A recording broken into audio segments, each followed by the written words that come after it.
Alana Quillen in the newsroom. Other people we've come to know from Stoneman Douglas High School are using social media to vent their feelings. These are the Parkland students who became the faces of the March for Our Lives movement. Here's a tweet from Emma Gonzalez. She says, "Santa Fe High, you did not deserve this. You deserve peace all of your lives." Here's what her classmate Ryan has to say. "Politics aside, how many more have to die before we can change? Hashtag never again." Here's another tweet from Jacqueline Corin. She says, "Our children are being murdered and you're treating this like a game." She also retweets a tweet from President Donald Trump. She says, "This is the 22nd school shooting this year.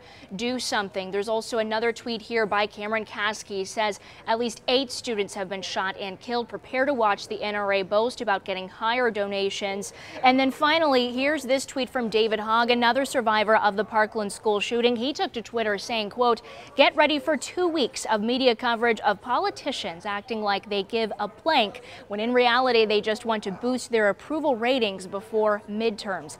Those Parkland students obviously very vocal there, very frustrated following the high school shooting in Texas. Shannon, back to you. Alana Quillen in the newsroom tonight. The president